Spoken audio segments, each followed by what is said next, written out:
This is crazy. So there's been a huge fake memorabilia autograph scheme that's going down. Over 20 years of forging. One of the biggest eBay resellers on the application. It seems that the scheme was so big that the guy that was perpetrating it unalived himself. I'm from the school that if you don't see that autograph in front of you, most likely it's probably fake. Crazy stuff. What's y'all opinion? All right, welcome to an emergency episode of Grading the Market. Rudy Campos Jr., of course, Jacob, Eric, and Anthony are your Grading the Market host. Kind of doing an emergency show right now because of the latest scandal that's kind of rocking the sports memorabilia world. We're not going to waste any time right now. It's going to bring on our guest here, the one and only. It is Mr. Matt Schilling here. Matt, welcome back to Grading the Market. And yeah, I mean, it's basically, getting right to the thick of things. Major turn of events. I mean, you're talking about a $350+ million sports memorabilia scandal. Drop the latest for everybody on Grading the Market because this affects a whole lot of people in so many ways. That's right. Thanks, Rudy. Always good to be back. That said, this is pretty much going to turn the hobby upside down. It's going to, really separate the trust authenticators have with the collecting public. And I think that, what we find ourselves in the very least, is somewhat of a hobby reset, right? You have an instance where, this is a 2-decade minimum $300 million, maximum $1 billion plus fraud, where it essentially became an addiction for the guy that, quick, easy money, build reputations, take almost a, mafia style approach to this. Hey, nobody can, mess with me because of my reputation. If somebody gets in my way, I'm just going to push them aside kind of thing. And that got to his head. And the crazy part about the entire thing is, like you said earlier, he unalived himself. So, in the school that I come from, that's, screams guilt. But the even crazier part is this is just this week. This is Tuesday, Wednesday, Thursday, today. Nobody really knows the depth and breadth of this other than the fact that there are major names that are mentioned. There are partnerships that he had in place. And he essentially went public with the manifesto right when, a combination of federal, state, and local authorities rolled up with semi trucks, and they wanted records and they wanted his evidence. And, the crazy part about this is it's all kept in sort of buttoned up to himself. Maybe there are other co-conspirators, maybe there aren't. There's no proof to the names he's mentioned, so we don't necessarily want to go there. But still, this is an insane black eye to the industry. In the wake of Fanatics Fest, on the cups of the National, this is just the stuff that's going to shatter collectors' trust in the hobby. Now, there's a lot of secondary and ancillary comments coming out, and people from all walks and corners are putting out statements. I wasn't affiliated with this guy. We never did business with this guy. Not sure if that's a precautionary CYA approach to this, but what I can tell you is there are millions and millions of collectors that are impacted by this. Yeah, it's impacting the entire industry. And the crazy part is that it opens up a whole lot more questions. You want to follow Matt, be sure to follow Matt, as you can tell, at MJ Schilling on X. And also he does collectibles on SI. So be sure to go to si.com/collectibles. You can find Matt's articles on there. Great articles. He releases them very, very frequently, man. So the thing we're talking about today is, the latest thing that was rocking the sports memorabilia world this week already. To kind of recap here, we'll do that in a second. Let me get some of the comments here. Please, says, hey, Rudy and Matt, very popular guy, Matt. I know you are a very popular guy here on Grading the Market. What's good, y'all? Am I late? You are not late. Leha, shout out to MCS General Contracting. We are just getting started. And as mentioned, it's basically, you have a $350 million plus right now. a scandal that's rocked the entire sports memorabilia world. And what does that mean for collectors out there? Well, it means, who can you trust? Trust is the biggest word right now, because if you're going out, you're on eBay, you're buying, something that's, say it's PSA graded, everything like that. Well, now you have to consider the fact of, is that a true auto? Is that a, I see the JSA authentic, sticker, authenticity sticker. Is it really a JSA sticker? So I'm over here spending, four, five, $800. Maybe some guys are spending, $4,000 for a Kobe autograph, and for all we know, it's fake. And now the biggest question is for Matt here, who can you trust? You made it a little while ago, you made a statement of, trust is broken, but now does it fall upon, whether you're buying on eBay? If I go to a show, which I'm planning to go to a show this weekend, there's going to be a lot of autograph stuff there.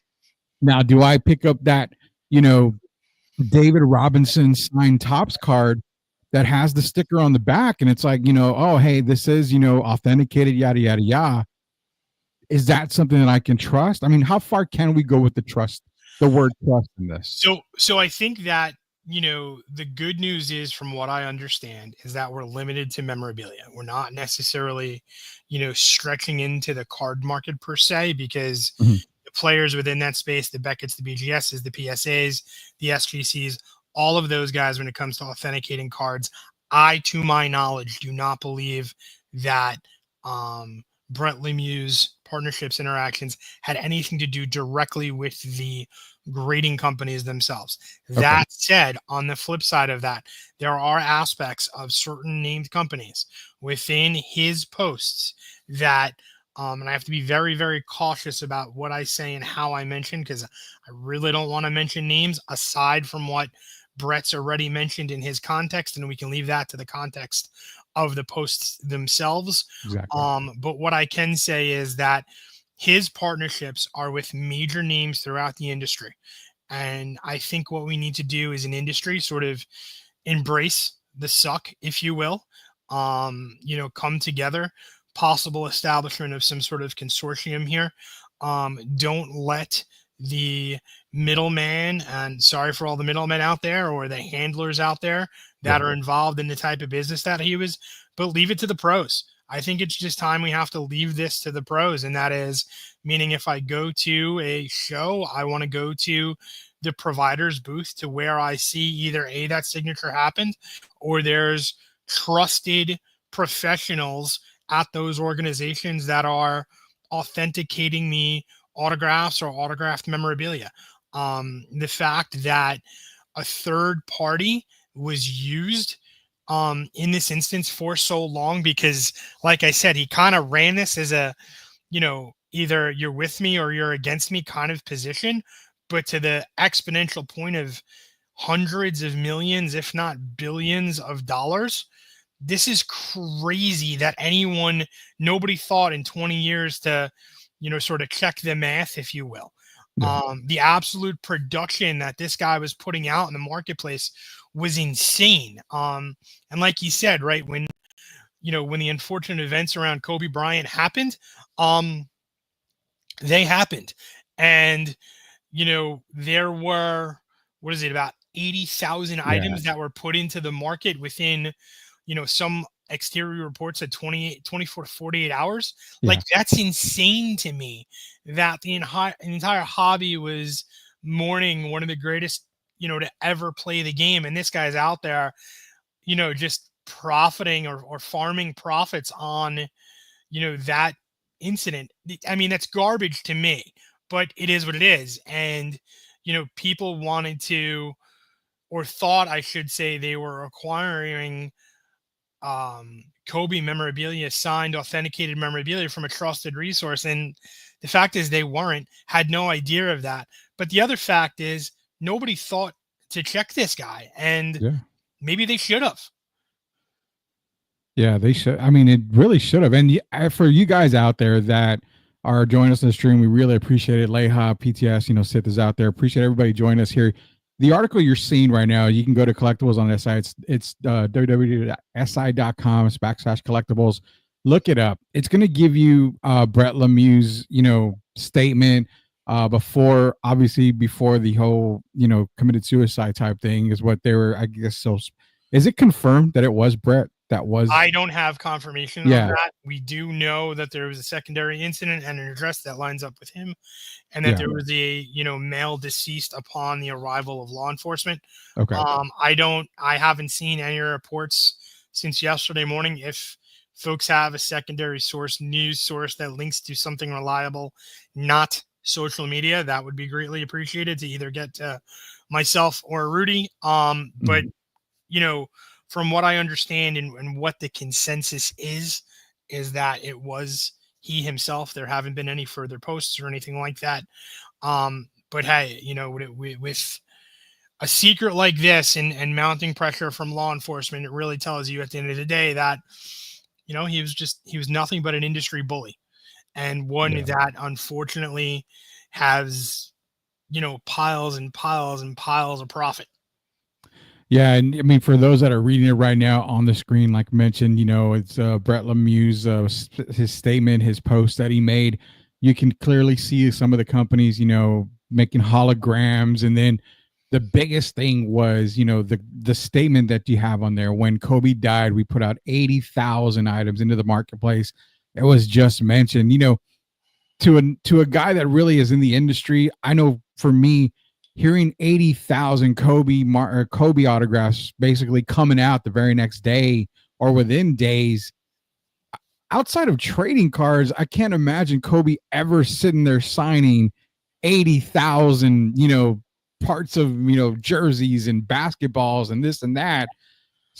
I started to think that probably was the one thing that started to get people to think this has to be some kind of ruse, because Kobe wouldn't be able to sign 80,000 items, especially for one guy. That was definitely the part where I thought, okay, that's maybe where law enforcement got like, well, wait a minute, we got to kind of look into this here.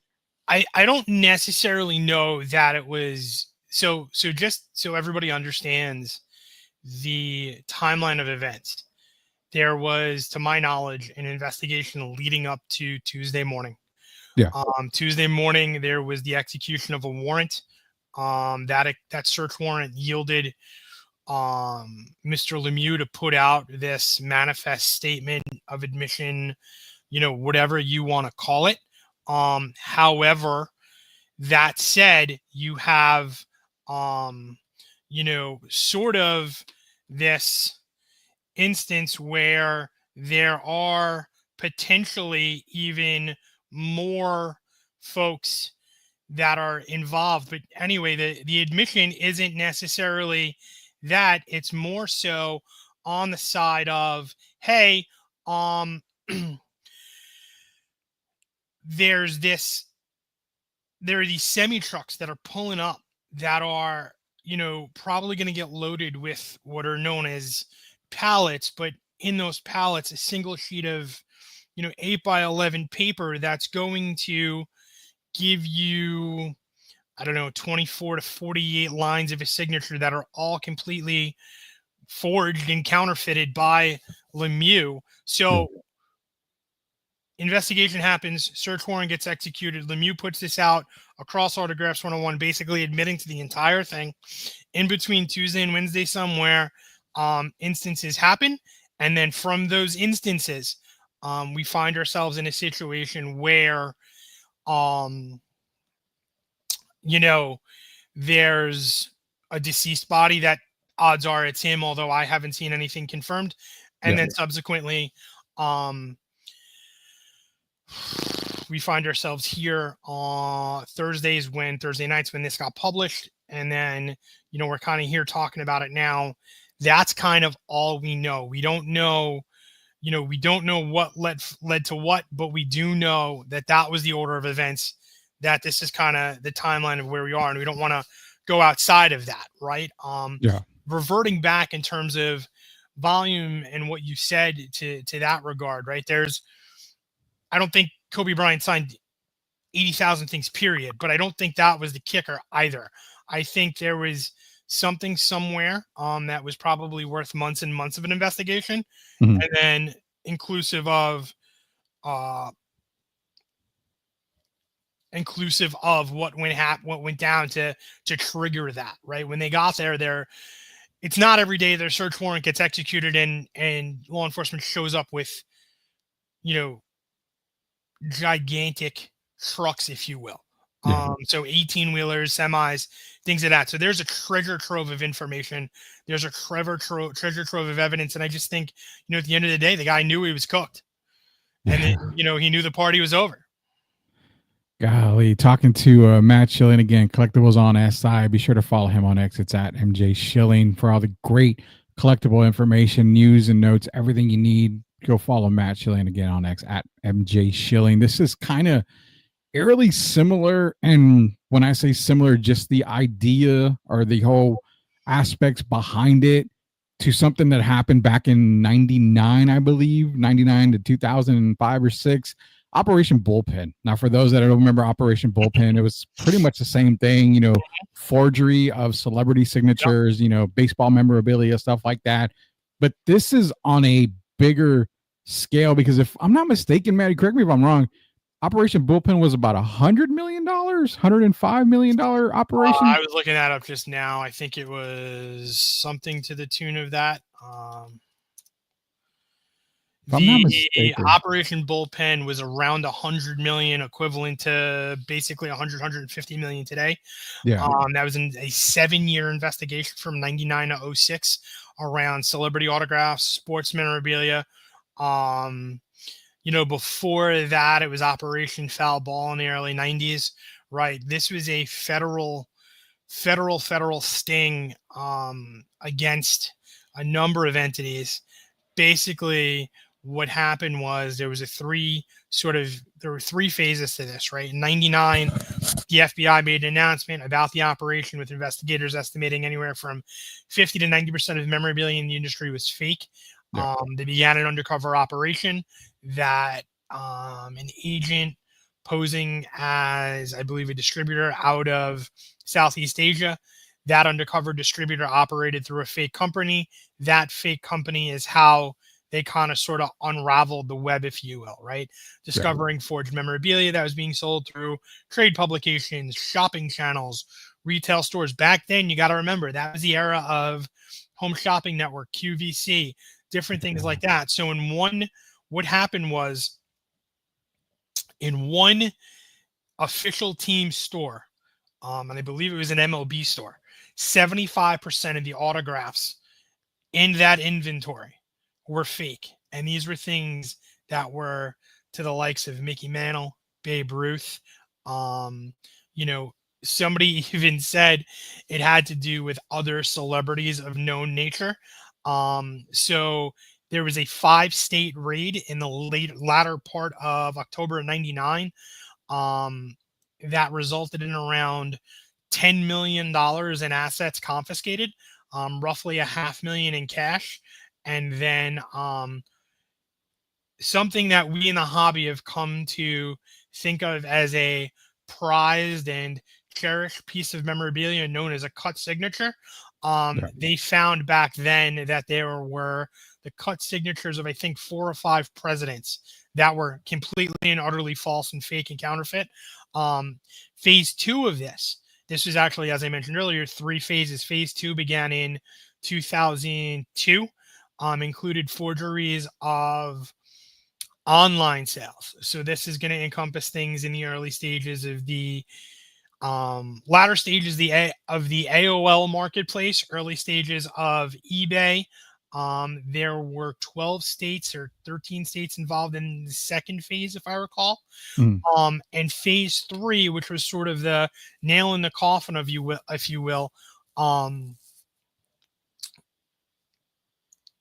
culminated in the shutting down and raiding and sort of closure of 18 U.S. and Canada-based forgery rings and the confiscation of $15 million worth of fake memorabilia.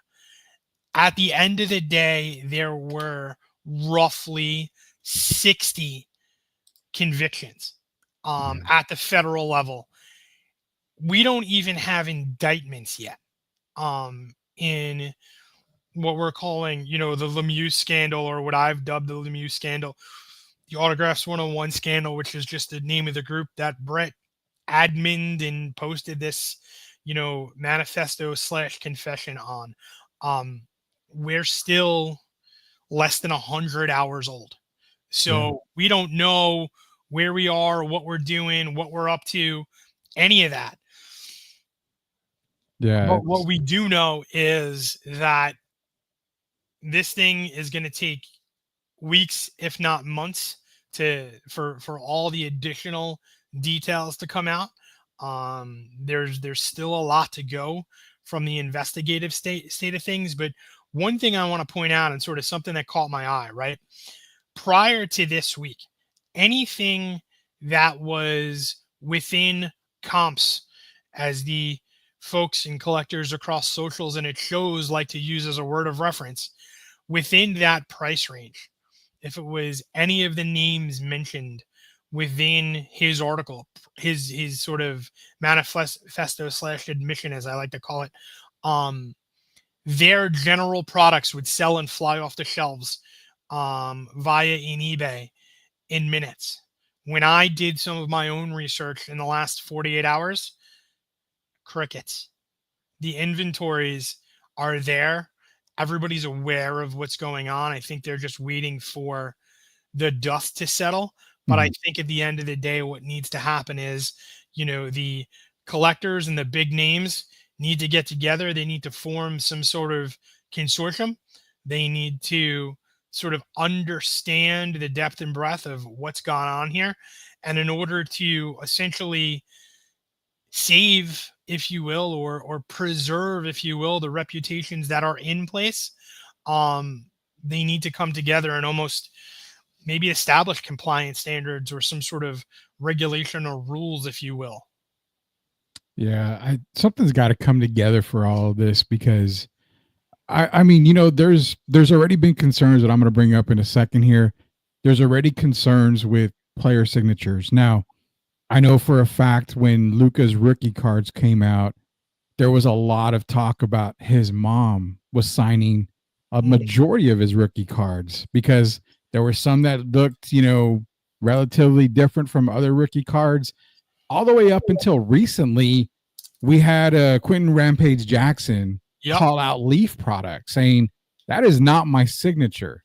And this is kind of getting a little carried away, because a question that was brought up by a listener of Grading the Market, shout out to him for dropping the DM on me when they found out that we were going to go live here, was this: in what way does, it was actually a two-part question. In what way does when you're a card collector, you have the redemption and you're like, okay, I don't have the card in front of me, yada, yada, yada. You eventually get the card back in a year, maybe a year and a half sometimes. You've waited. Can we trust that is that person's auto? But the other side of things was, this has to rock the world of repacking and redistributing. So the guys that are repacking cards, and also there's our people out there that'll repack autographed helmets that they've got, JSA's authentication, this and that, jerseys. It's going to have to maybe impact that side of the collectible world. Your thoughts on both of those, Matt, because he's really want to know those. So there's definitely questions there, right? And there's still some market uncertainty when it comes to those. But, there were a couple of folks that came out yesterday and said that, we're a quote unquote trusted repacker. And maybe they're trusted just simply based on followers and reputation and things like that. And that's fine. The question that they had, or the statement that they professionally put out, was, hey, we're not affiliated with this guy. This isn't anything we do. But my question, sort of my counter, being, one of the SMEs on this particular topic within the industry, is, how do you know that? Exactly. How are you so sure that an autograph that you hold, that even though it has a sticker hologram, didn't come from him? Because it sounds like 95 to 97% of the marketplace, based on valuation, has. So that's another element of trust we're going to need to almost essentially reinforce or reestablish from collectors to distributors or repackers for that matter.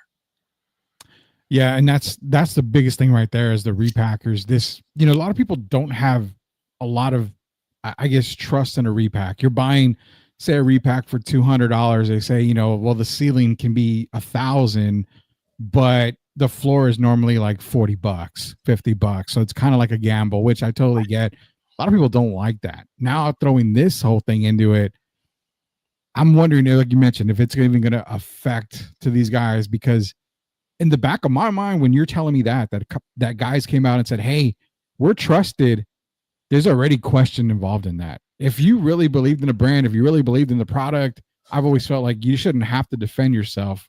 It just kind of is what it is there. Right. And I think that when it comes to repacking, there's two sort of schools of thought, or there's two segments to this, right? There's the memorabilia repackers, and then there's the card repackers. No matter how you look at it, and I know folks are going to probably comment and tell me I'm wrong, or it is or it isn't, but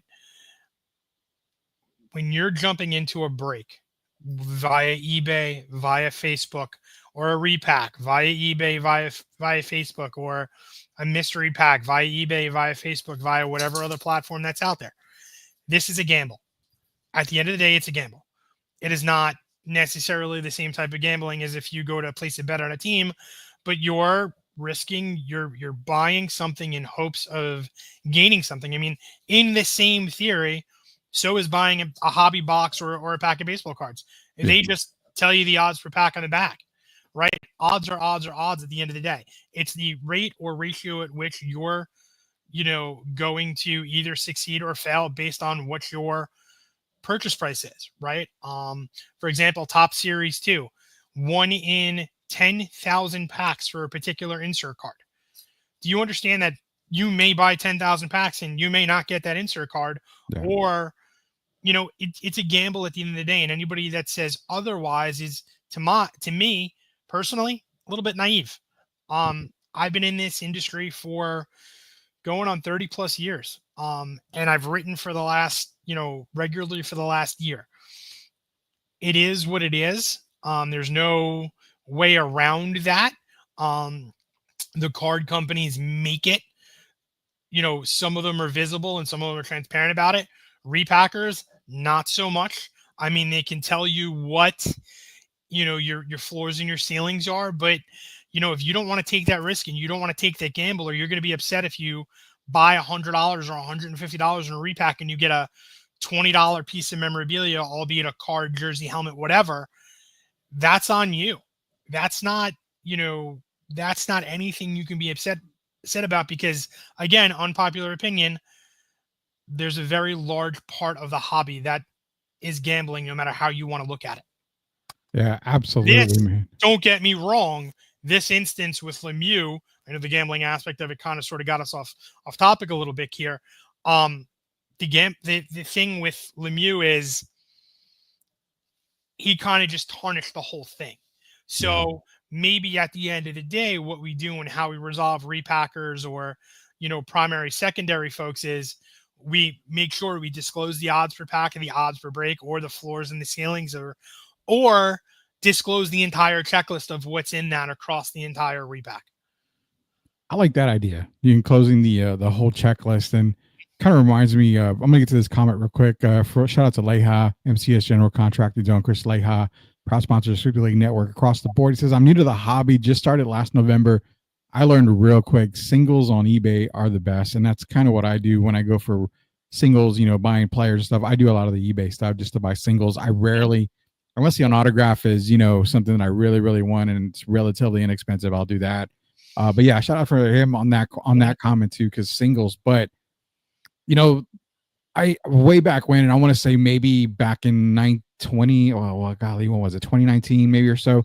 A buddy of mine and I used to sell at card shows, and we did a repack thing. We had a bunch of hits. We put a hit in each pack, but we listed every single hit that you possibly could get. And that's what I felt was the honesty part about it. people were buying the packs. They were looking at the list. Okay, I open it. Hey, I got this one. Cool. It's on the list. Everything Right. on that list is in these packs right here. These are the big hits you can get. So Mm-hmm. I totally get that. I love that part of the game here. The thing that I want to do with you is we're pretty much on the last part of the episode Sure. here. This is the last segment we're going to do, coming with the Lemieux statement, everything that's gone on. Matt, we're sitting July 30th through August 3rd. It is the 45th National Sports Convention, Collectors Convention. On the eve of this convention, what do you feel like it's going to be at the convention as far as the mood? Is it going to be something where, I mean, let's be real, man. Last year or a year ago, it was the whole backyard break thing that was kind of taking over the entire convention. This year, it is a massive, massive scandal. Is this just a year for the convention where it's going to be really affected by this? It's my personal take. I won't be there, unfortunately. However, my consensus is this: with this news breaking 2 weeks, 12 days out, whatever it may be, Yeah.